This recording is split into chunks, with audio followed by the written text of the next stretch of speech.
describe him to me. And Muslims, look at the description of your Rasul.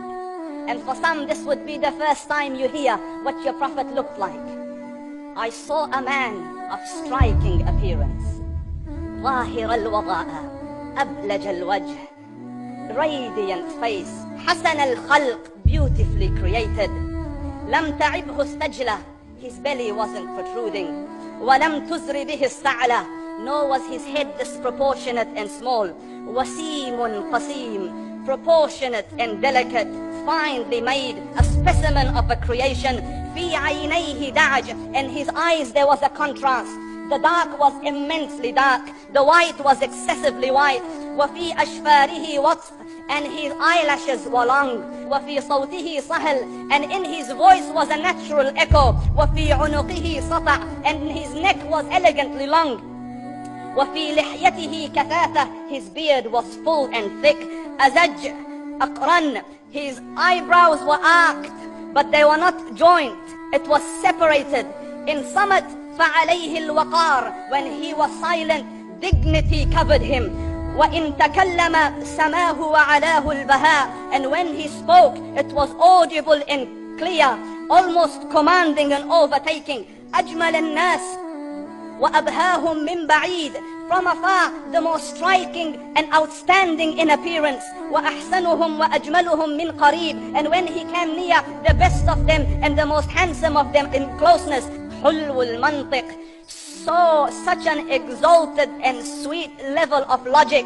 Like when he used to speak, it was so coherently logical, it was smooth and easy to understand. فصل لا نزر ولا هزر, he was to the point, not excessive, not too short. كأن منطقه خرزات نظم يتحدرن, his logic, his utterances, his words were like jewels coming out of a necklace, calculated, polished, one after the other. It would flow magically. ربعة, he was medium in height. Your eye didn't have to strain to look up at him, nor was it tedious to look down at him. He was a comfortable sight to look at. له رفقاء يحفون به, he had friends, the people that were with him, they were working around him to try to serve and protect him.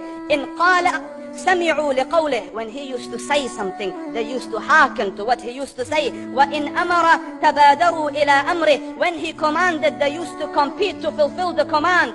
This is Muhammad Rasulullah. This is Muhammad Rasulullah. Anas ibn Malik says, he says, I came out one night, it was the full moon night.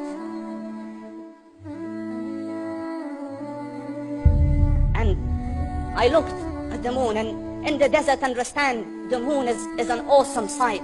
It is smooth, it is radiant, it is clear, it is gentle compared to the scorching sun at which they are used to. So the moon was the epitome of beauty. So he says, I came out at a full moon night and I looked at the moon and I saw it beautiful, handsome. So I said, let me go see if the moon is more handsome or my Prophet is more handsome. Let me see if that is more beautiful or the Prophet is more beautiful. So I went and I saw him standing afar. So I looked at his face, and I looked at the moon, and I looked at his face, and I looked at the moon, and I looked at his face, and I looked at the moon, and he said, Wallahi, he was more handsome than the moon in its entirety. That is just the look of your Rasul. Aisha radiallahu anha says, I was sewing with the needle, my needle dropped in the dark, I couldn't find it. I said, Ya Rasul, I can't find it. He moved his face close, and I swear, out of the radiance of his face, I found my needle. And the Prophet Sallallahu Alaihi Wasallam was mind-bogglingly handsome, but his handsomeness was covered with waqar and jalal and hayba. The Sahaba say, when we used to sit at his feet, two feelings conflicting would come on the heart. The first one, you wanted to look at him. You wanted to behold the majesty of his face.